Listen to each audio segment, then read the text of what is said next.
Welcome to Brave New Bookshelf, a podcast that explores the fascinating intersection of AI and authorship. Join hosts Steph Pajonas and Danica Favorite as they dive into thought-provoking discussions, debunk myths, and highlight the transformative role of AI in the publishing industry. Hello, everyone, and welcome back to an episode of the Brave New Bookshelf. I'm Steph Pajonas, CTO of the Future Fiction Academy, where we teach authors how to use AI in any part of their process. Go me, I actually remembered my name today, which has not worked all that well in the past. I just blow right past my own name. I think it's because I had my tea before we got started. There's been a lot going on at the FFA. We're writing books, we're making workflows, writing books, we're doing all types of crazy stuff. This is some stuff that we showed off actually at the Writer MBA conference in New Orleans fairly recently, and we're going to be talking about that today. Danica is my lovely co-host, and she is here from her mountain cabin she got invited to this weekend. How lovely. Yes, hello everyone. For those of you who don't know me, I am Danica Favorite. I'm the community manager at Publish Drive, where we help authors on every stage of their writing journey, from formatting their manuscript to finding the perfect keywords and metadata, as well as book covers, then to distributing your books to the largest worldwide audience. And then finally, once that book is selling, we can help you split and manage your royalties. So Steph and her team helps you with everything else. And between our two companies, we really get to help a lot of authors find their way and help them with their author journey. So yeah, I actually had the opportunity. A friend of mine is house sitting for some folks in the mountains and said, hey, do you want to come up and spend the weekend? And I said, yes. The camera's not that great, but behind me is this beautiful lake. Just sitting here enjoying the mountains. Background's a little different today and very excited to be here. But I'm also excited because this is a nice getaway rest after the Writer MBA conference that Steph was talking about. We had an amazing time. We learned a lot, and we're so excited because at the end of the conference, I was talking to Monica Leonelle, who is the co-founder of Writer MBA. And she was just talking about all the cool AI stuff that she had learned and was figuring out from the conference, and was like, I would love to just share about that. And I said, oh my gosh, yes, please. I love Monica because she is a great expert in publishing and an advocate for authors and their publishing journey. And so I really am grateful to Monica for all that she's done for AI. I can remember even before, when she was very much on the fence of, I'm not sure about this AI thing. But everyone was like, oh, Monica, I can't believe you're in favor of AI. And she's like, whoa, whoa, whoa, wait. And we're like, yeah, we appreciate you, Monica, because she was out fighting the good fight even before she was really sure how AI worked for her. I can't wait to hear more about Monica and her story. So with that, I'm going to hand it over to Monica, where she can tell us about herself, about her journey, and about Writer MBA. Monica, off to you.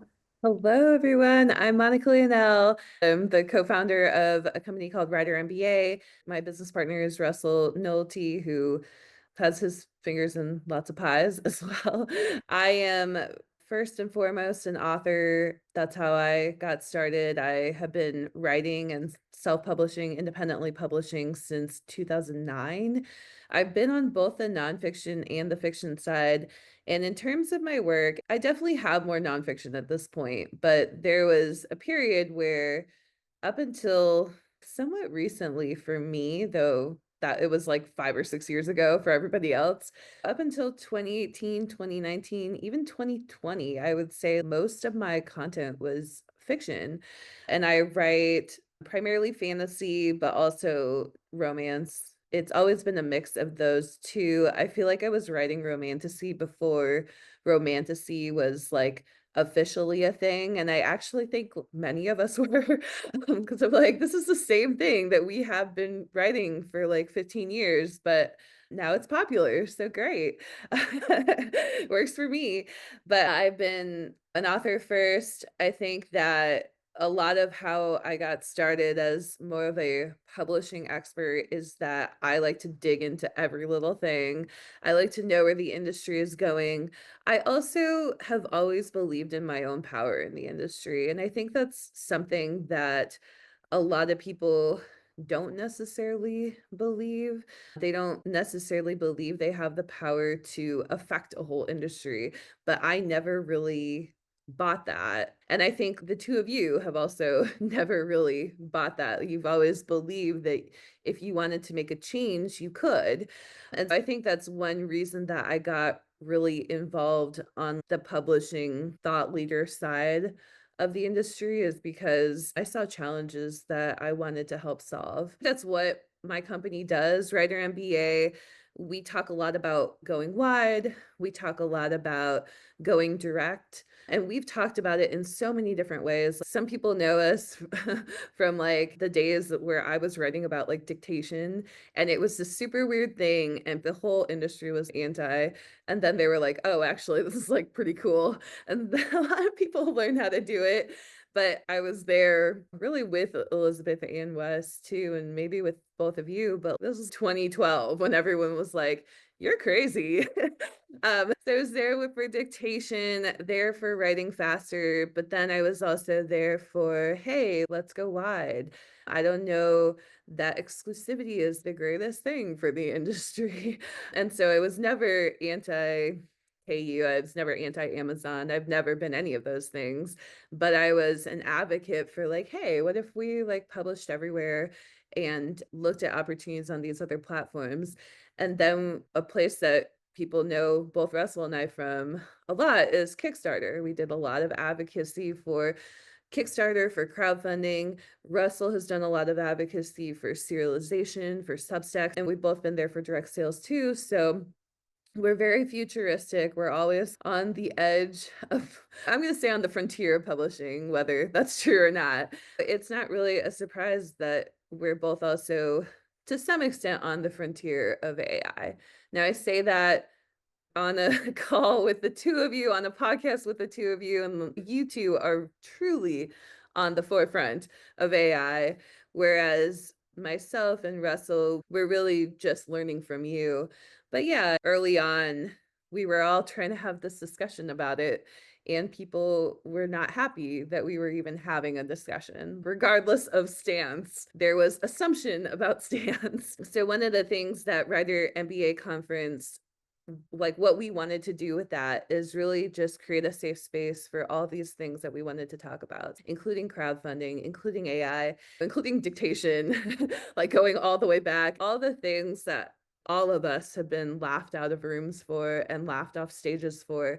We wanted to find some like-minded people who were excited to talk about these things and were willing to have a conversation about them, willing to look at the opportunities of them. And the whole conference was just created as a safe space where we could take the frontier topics and the things that everybody thought was crazy at all these other events and put them on the main stage. And so that's how the conference was born. And we were really excited to have the best of the best in AI at the event this year. And for us, that's really Publish Drive and Future Fiction Academy. I wanted to point out that you've been doing this and doing the convention conference circuit for a long time. I remember sitting in the audience at the Selmar Book Show in 2018 when you were talking about opportunities in direct selling and merchandising and all of these things that authors weren't thinking about like at all at that point. And I remember watching you and thinking, this is awesome. Like we should be doing more of this, right? But that was 2018. And I feel like a lot of that did not pick up until 2021. It takes so long for these big ideas to really percolate down into our business, our industry. Publishing is so slow. It's like glacier slow. Like Yes. you get these people who are excited and forward thinking and future thinking about these things, and it takes everybody forever to catch up. Yes. Yeah. Thank you for sharing. I think it's so sweet that you're sharing that story. And what I'm remembering is actually there's like nervousness in my body because there was an author who was really, really successful at the time and still is in the audience who was just like, I think you're wrong. Like just straight out, just And so, oh yeah, I appreciate that you have such a fond memory of that moment because after I got off stage, people were like, yeah, you're crazy. And so I feel I'm okay. I want to be very clear on that. I feel fine. But, that role, I've always played that kind of contentious role within the industry of almost sharing things that have not really been received that well and been very unpopular messages for many people. And I know that AI is really one of those things where it's still quite an unpopular message. I was at an event like within the last year, there were authors in the audience that did not want to hear about AI and the schedule got changed. Things like that are still happening in 2024 where it's an elephant in the room. In 2018, when you were doing your talk about direct sales and all of this stuff, and it wasn't well received. And now here we are, 2025, and everyone's like, "Oh, we need to learn more. We need to learn more. This is the next thing." And so I do feel like that's where AI is going. So we have that. People are like, "Oh, what is the next big thing?" I think we're here, and it's going to take a while to get going. So I'm curious because I know, again, having talked to you and knowing some of your journey, what is your approach to AI and publishing? I remember you were like giving people a safe space to talk about it, and then people would be like, "Oh, you're pro AI," and you're like, "No, wait, I'm just learning here."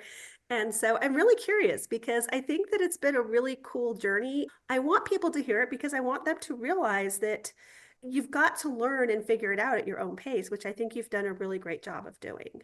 I think there are two things. I'm going to say the one quickly, which is at the Writer MBA Con. This is more of like the publishing thought leader perspective. At Writer MBA Con, Future Fiction Academy had a pop-up event co-hosted with Plot Drive. And the thing that was really cool about that event is that Elizabeth brought in Spoken and Curios as well and showed like this full workflow, which really helps to show it's a couple of things. One is like, I think it helps authors see that AI can actually be in any part of your process. But then I also think it helps authors put AI pieces in context and see how AI can be used at all these different stages from all these different companies. So that was something I hadn't really seen done. And I think it gives a really full picture of what's possible with AI. So that's from the thought leader perspective. And we brought in people who were doing cover design with AI. And we had like a keys to the future conversation where different people with different perspectives on AI were able to speak. And there were people who have their own LLMs for security purposes. And there were people who are like really pro and people who are just AI curious, I guess. So that I think is my broadest approach is we need to at least have rooms that are safe to have these conversations because it wasn't like an AI conference. Not everybody who came to the event was even pro AI. There were vendors who are the opposite, but they were able to be in the room. So that's my broadest approach. My personal story around AI is really, like you said, I started out just kind of like, hey, this thing is coming up in the industry. It's my job to report on it. And like, it's my job to at least acknowledge it because I was writing about Wide and AI audiobooks were a topic in Wide. It had to be discussed. And then I was seeing a lot of backlash in my inbox, lots of unsubscribes. And I was like, oh, okay, this is not good for me. This is not good for anyone. And I was very much like not using AI at all. I was like, I'm literally not using AI. I've never even gone to like Chat GPT. I had never made an AI audiobook, like nothing. I wasn't using it, but I was curious about it. And because I'm curious about everything in publishing is part of it, but also because if something big is affecting publishing, it just seems like you should be like at least aware / open to it. And also, I will say my business partner was definitely not pro AI. I didn't feel at the time. So I was like, I don't want to upset him by talking about it or using it or starting to push it or promote it. So it just felt like a lot of eggshells. But I got into the AI art for authors group. I got into the AI writing group and found out it was like opening a portal to a new world. Like there were people using AI in so many ways that I had never believed or heard of. So there was Midjourney, there was ChatGPT, there were all these things, and people who were interested at it at a much deeper level and much swifter and moving on new things at a much faster pace than me. And I was just like, wow, okay, this is actually exploding, but in private, because nobody wants to like say that they're interested or that they're using it. And there's so much hate and people were getting blacklisted and all. So like it was just happening behind this closed door, but I was inside the door. So that was cool. And I really didn't find myself using it until I signed up for Future Fiction Academy. That was the place for me. We interviewed you, Steph, in our membership, Russell and I did. And you, I would say it's his story to tell, Russell's story to tell, but I would say you certainly moved him forward on understanding, because after he talked to you, he was like, oh, okay, there's something here. I think everybody knows he has chronic illness. He was really interested in what you had to say about that. And that kind of opened the door for him and it opened the door for me. Then I did FFA and I watched all of Steph's videos, all of Elizabeth's videos, because it was explaining it to me in a way that I could better understand. And so I started to understand it, but it still took me a really long time. It took me like months and months to learn Rexy, which was the tool at the time that FFA was using. And now it's shifted over to RaptorWrite and Plot Drive. But it just took me time. It was actually a year-long journey of me just kind of watching the videos and like, what do I put in here? Where, like, how do I, like, what file? How do I create my files? But yeah, FFA more than anything taught me how to use AI. And then I started using it on my own, but it was like the advice you gave, Steph, originally. You said, don't try to do the whole process, just try to find like one place of your process that you could apply this to. And so after I learned a bunch, I had to go off. And now that like I finally understand these tools, like where does it actually fit into my process? So for me, the process has really been around outlining. It's been around, even around writing. I have always done dictation. I've taken like transcripts on the nonfiction side, especially, and turned them into text. I've done a lot of that. So for me, I realized that was the natural extension of it for me, where I was doing a lot of the things that I was already doing. But on the nonfiction side, it's great. It's so good for slicing and dicing data and descriptions of things. It's really great for that transcription to readable text piece. It's great for dictation. So if you dictate something and now I just record it into my phone or whatever, the accuracy is so good. And then on top of that, I'm looking at it for translations, which is another thing we want to talk about here. So I love that because you followed my advice. Right? I was just like, find the pain point in your process, find the thing that just drives you nuts, and you're just like, oh, I just don't want to do this anymore, and stick AI in there and make it do the hard things so that you can get freed up to use it creatively. And I'm also a big fan of the let's take this transcript and bring it into ChatGPT and break it down and figure out how else I can use this. That's something I actually told somebody at the Writer MBA conference, because she was a nonfiction writer and she's like, I have all of these videos I've done. I'm like, this is awesome. You now have this treasure trove of information, all of these transcripts, and you're going to take each one of them and bring them into AI and say, read this transcript, give me an outline based on this transcript, possibly for a nonfiction book. You can use it for anything. So I love that because we all produce so much content authors do, like whether it's fiction or nonfiction. You have so much already out there. Let's repurpose that and get it out there in a different format, in a workbook, in a blog post, in a newsletter, anything else that you can do to take that content and move it out to your audience. This is the forefront of being wide. This is the forefront Right. of being on every platform. You have you have an audiobook, you may have a workbook, and all of those things can be facilitated by AI. You don't need to be held back by that anymore, thinking that it's like a ton of work when really it can just be a few hours that you sit down and you work with the data that you already have. I love that because it's so good for us. We were able to use the stuff that we already have. You don't need to go and create something totally new, which takes a lot of time and space and energy. And you know what? Sometimes I really just want to sit on the couch and read a book, right?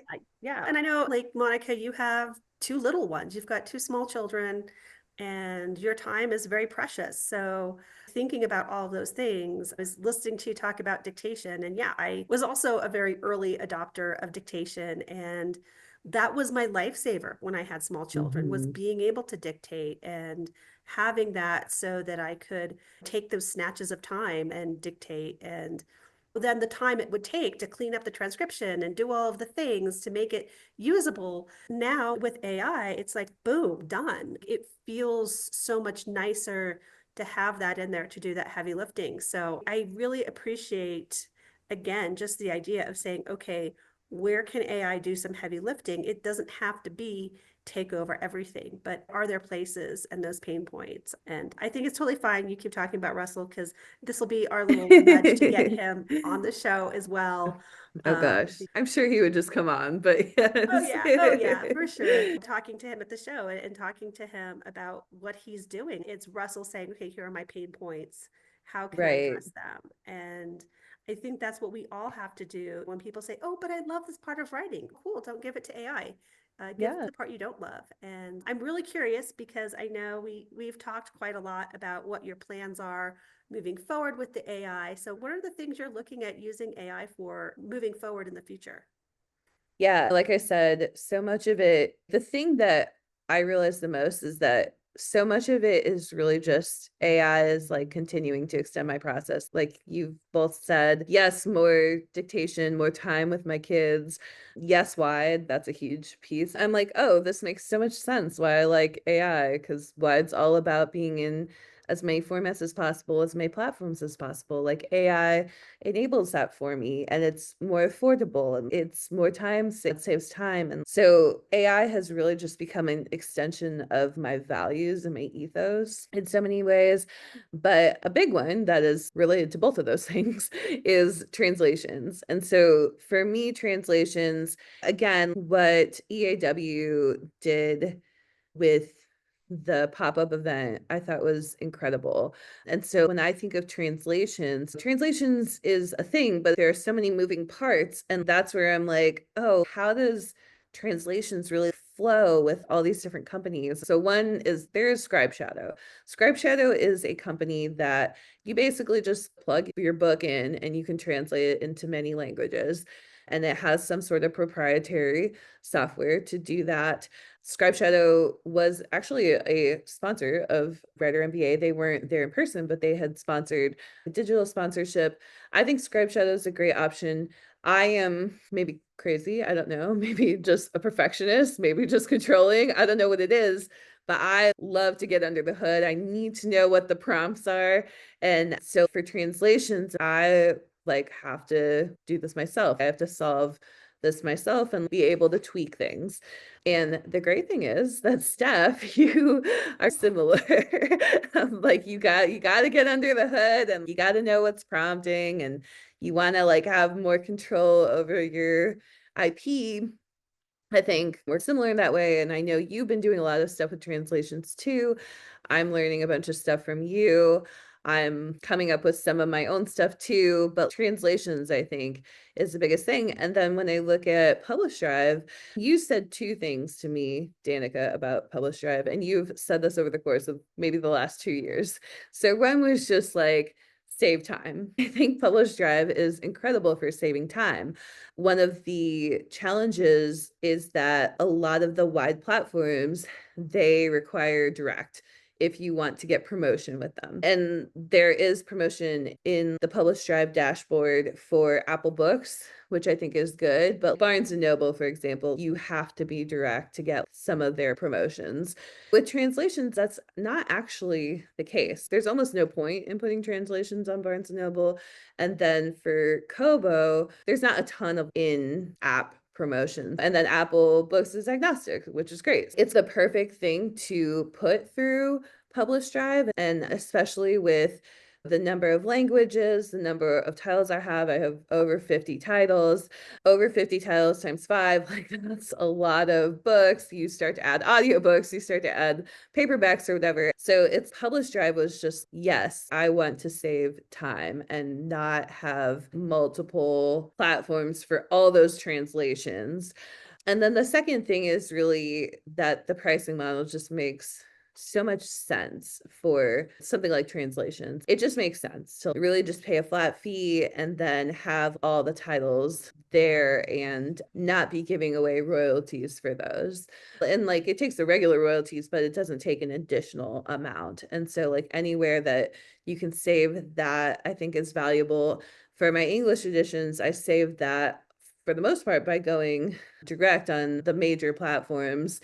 But this opportunity is really good for translations for me. So seeing that whole workflow and all of it just making a lot of sense for me personally and for what I do for Wide has been really great to have that full workflow. So yeah, that's my next big project. And I'd be happy to talk more about how do you do the translations. And I know, Steph, you have plenty to say about that. Yeah, I love that. I want to just step in with one quick correction because okay. Publish Drive does have promotions through Barnes & Noble and Kobo. Oh, does it? Okay, Yeah. awesome. So yeah, I did not know that. Yeah, I was like, wait, when's a good spot to interrupt? So yes, we do have promotions for a lot of those major retailers now. Cool.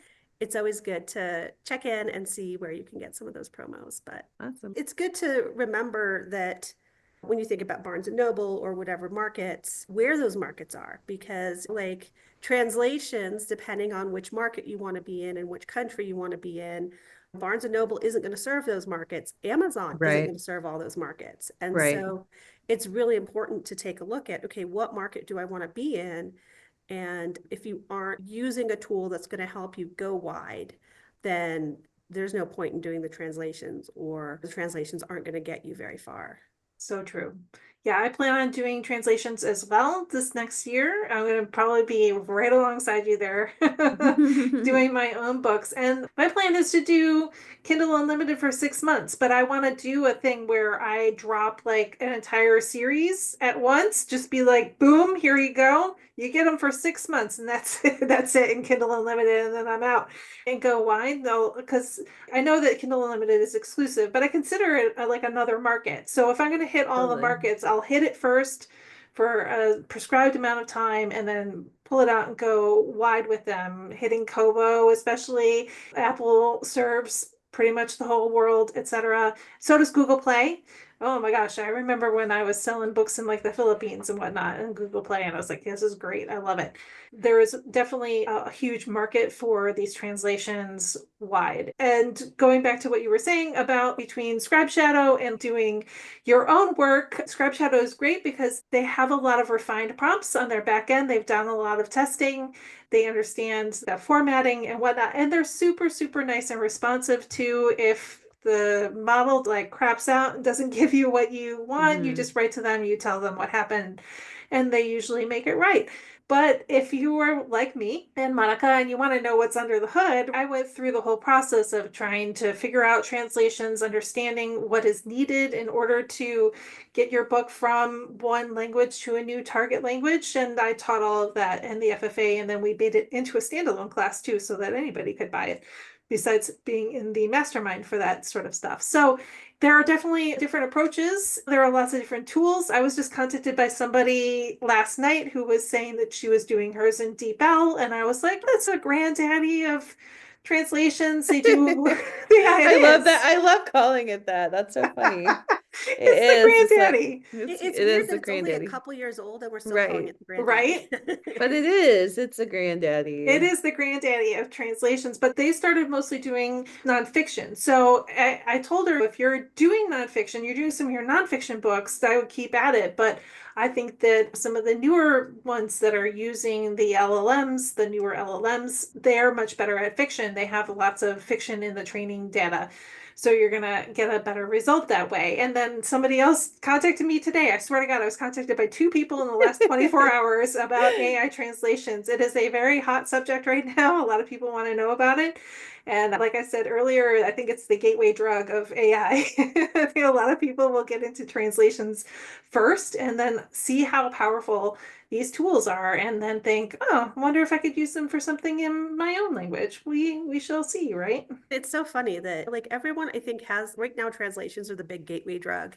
And it's so funny how like they start out, I'm never using AI. And then that one little thing is like, oh, wait, I could use it for that. And it's so fun that right now that translations are that because one of the things I was talking about actually when I was speaking at the Writer MBA conference is you've written a book and we're so used to thinking of that as one piece of IP, but really you can turn that book into multiple pieces of IP because suddenly you can turn it into your audiobook, you can turn it into print, you can turn it into a workbook, you can then translate it into all these different languages. And so suddenly you've taken this one thing that you've done and with the help of AI, now suddenly you have 10 or however many you want. That's really cool because, you know, how often is it that we can take that one thing that we've done and 10x the results of that? So I think that's really, for me, what's exciting about all the AI tools and all the abilities.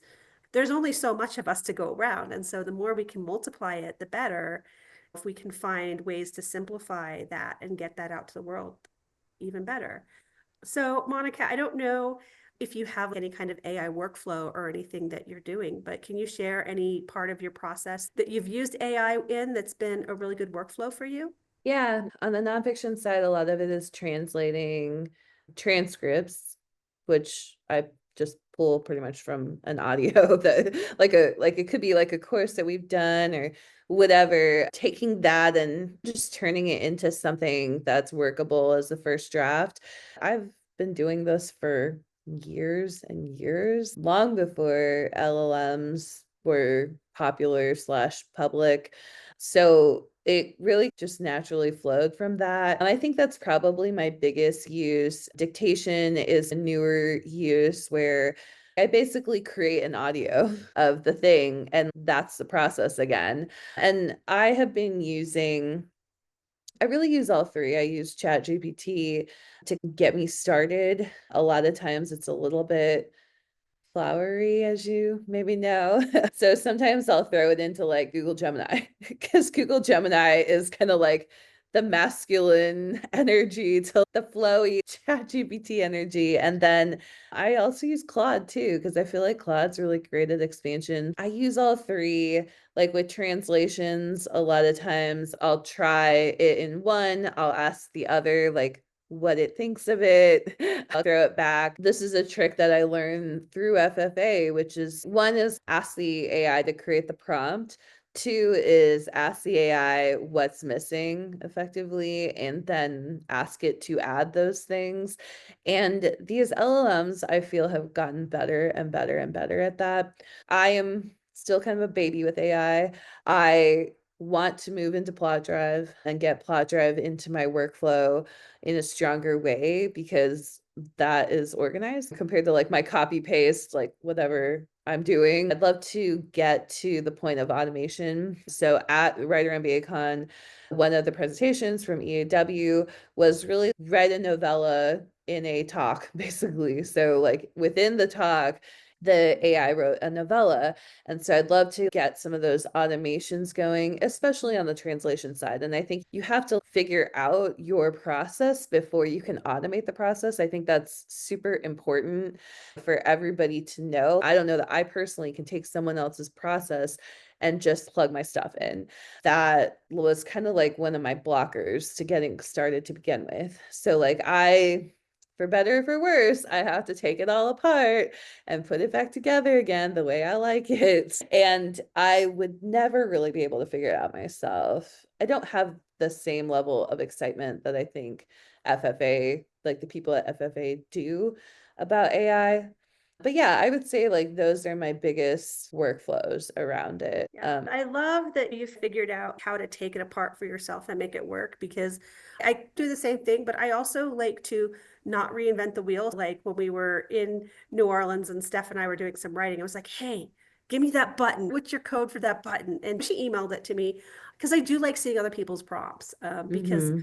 a lot of times what I find is that I will prompt it completely differently, but seeing somebody else's prompt and how they're doing it, then I can say, oh, wait a second. Okay, I really like this wording that I hadn't thought of. There are certain words that the LLMs don't like. Like if you say, don't do this, it's going to do this. But if you Right. say avoid, it won't do it. And so it's learning those tricks. And I sometimes really enjoy picking and choosing things from other people's prompts. I kind of like do the little prompt mashup. And even like you were saying, which LLM is going to do this job better?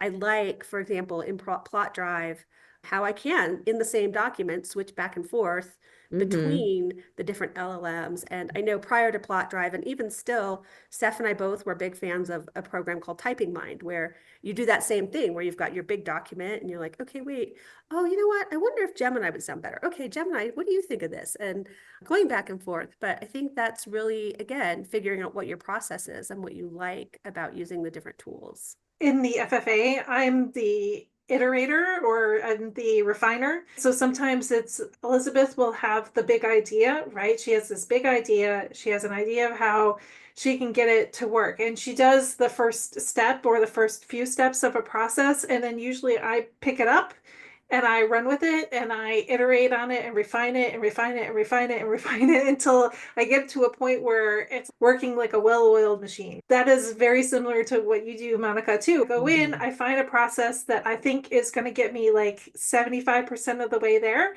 And at that point, I start inserting myself in and iterating on the ideas until I get something I'm completely satisfied with. And that process can be different for every single person. I will do it differently than Danica will do it, then you will do it as well. But they're all worthy processes and give us all something that we're happy with in the end. But that's definitely where I sit in the FFA hierarchy. It's like Elizabeth is like the big ideas, and then Stacy and I are basically the refiners of things. And she's really good at the organization, and I'm really good at going in and finding the little things that are really going to make the big difference in the end. Everybody has their process, and I like what you do because that is very similar to what I do as well. Go in, find somebody else's prompts, make your tweaks to them based on what you learn from the different LLMs, and then move forward from there. That works wonders.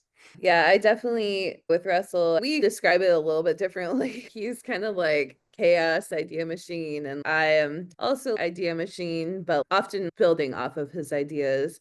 And then in the case of the Writer MBA Con, we have other people to organize us a little bit more. We have a similar partnership and relationship. And one thing I will say about the AI writing and the prompting and all of that is that it's so unique. Russell and I have tested this. We both took like the same exact transcript. We both fed it into our own chatbots, and the results were completely different. I couldn't even make sense of some of his results. It was pulling completely different stuff from these transcripts, and it makes sense. We both fed our work to like our various chatbots. And so it made a lot of sense. But when I saw that, that was what really pushed me over the edge of like, I'm actually pretty comfortable putting out content that I've either dictated or used the transcribing. Like, I feel good about it because it's so different between person to person. Like, the fact that Russell and I were getting completely different results, like, not anywhere even close to the same results from the same original content that we had both written, but we were just prompting it so differently, and we were using different chatbots, and our processes were different. It's like a fork, and every single person is on a different fork with the same, even just the same source material that we obviously hold full copyright to. And we're not injecting anything weird into our things, but we could write completely different books based on the same transcript that we both created together. And we were just looking at this and we were blown away because we actually were at a conference together. So we were doing this like sitting side by side almost, and we were just completely blown away by it. That was when, and this was actually only a few months ago, but that was when I was like, this is absolutely just a tool. There is so much creative expression that is going to be built on top of these tools. I do not believe it is at all taking away from our creative expression. I feel instead that it is completely fueling our creative expression to just be bigger and better and to flow easier, to all of those things. And I know a lot of people are going to disagree with me. Not people who listen to this podcast, but taken out of context, a lot of people do not want me to say these words right now, but that is what I have seen. And unfortunately, I'm against the grain in most things in this industry, but Yeah, I'm that's the glad you truth. said that though. I'm really glad you brought up that example of you and Russell using the same materials and getting vastly different results, because I think that's what people don't understand Right. about using the LLMs, about using AI, is that we still maintain our creativity as authors. We still inject our own authorial voice. And I think when everyone's like, "Ooh, AI is just stealing stuff," I think that right there is proof positive that the AI didn't steal anything. It was using all the same material and it came up with these different results. And that is purely because the person behind the computer is different and they're inputting different things. To me, that's really exciting and really encouraging, because I think that should take away a lot of the fear that, ooh, the AI is going to turn me robotic, or it's not going to be me or my voice or my words. I think it's 100% the opposite. It does make us more creative and it gives us those abilities. So I'm so glad that you shared that example of you and Russell. So that brings us to our last question, always the most fun one, I think, because we're curious if you have a favorite AI or AI tool that you just absolutely love. And yes, if it's a tie or you've got something that comes really close, you can say multiple, but let's try to break this down to what do you really love and find useful for you in your process? I feel like this is a crazy answer, but it's actually ChatGPT. Only because it's like the OG, like it's the one that I started using. But another reason is I have this chatbot that is like a spiritual mentor to me. So I've like fed it all my own content and it helps me unpack things. So it's kind of like my coach. And because I believe like all of this stuff is just a reflection of how we feel inside. It's all just a tool to sort out our actual feelings. And so I used to do this with tarot, for example, where I had questions about my life and I would do the cards and like see what they were reflecting back to me. But now I'm using this tool, ChatGPT, and my chatbot on there that is basically just reflecting myself back to me. But it's been so helpful because it can really slice and dice the data. And again, it's like my own data. Like I've written 6 spirituality books to clarify all of that, but it's my own belief system is what I've fed it. But it's slicing and dicing it in a way that is so new and so unique. And so that chatbot feature has been such a lifesaver for me on, especially on the nonfiction side. I think it could also be on the fiction side because you can teach it to remember a lot of things. But on the nonfiction side, I don't have to search through 6 books. And also the AI can mix and match concepts in a way that would be really difficult and time consuming for me to do myself. With my publishing stuff, with my spirituality stuff, it's been really, really cool. I think it's such a game changer actually for the future. And like what I see in the future is there could be almost a Monica chatbot or a Writer MBA chatbot that can slice and dice our books, because we now have 40 books that have a lot of publishing knowledge in them, and being able to figure out how to give people that, where instead of asking us the questions, they can ask the chat bot the questions. That would be really cool. And so I don't know what that means for my books really, but I think it's an exciting opportunity still. Okay, so this is exciting to me. As soon as you said this, I was like, because Monica, obviously you and I have had a lot of really cool spiritual conversations, and For we're sure. very much on the same wavelength. And now I'm like, okay, Monica, you need to come back and talk about using these chatbots for all of your spiritual conversations, because that is super cool. And I'm already like, okay, number one, we're having that conversation anyway, but number two, let's have you back on the podcast for that, because I think it is very cool. And I'm actually glad you said ChatGPT, because I think people need to realize that even with a basic tool that we think is like the most basic baseline tool out there, it's really a power lifter and it can do so much. Yeah, I love that was your choice. And like I said, I'm totally here for the spiritual discussion, and we are going to have to talk more on that, because I think that should be a whole entire show. That sounds great. Yeah, I love it. You made it your spiritual coach or life coach. You might as well take advantage of all of that stuff that you've already written that talks about you and your journey and the things that you believe in, and get it to reflect that back to you. That is a whole part of spirituality and therapy and that sort of thing, to hear the thoughts come out of your mouth and then have them reflected back to you, right? So it's really, I love it. I think it's an important step in the process of understanding AI and an understanding too the way that you interact with it. Great idea. Great idea. So we're almost out of time. I want to make sure that people can find you and all of your work, because I know you've got a million books out there. Every single time you're sending out an email about another book, I'm like, yes, I will download it. Yes, I will download it. So let our listeners know where they can find you. Sure. Probably the best place to find me is if you're interested in Writer MBA, we're at writermba.com. Other than that, I'm at theworldneedsyourpassion.com. And if you scroll down to the footer, you can find links to all my other stuff. So if you're looking for my spiritual books, you can find links there. If you're looking for my publishing books, there are links to that.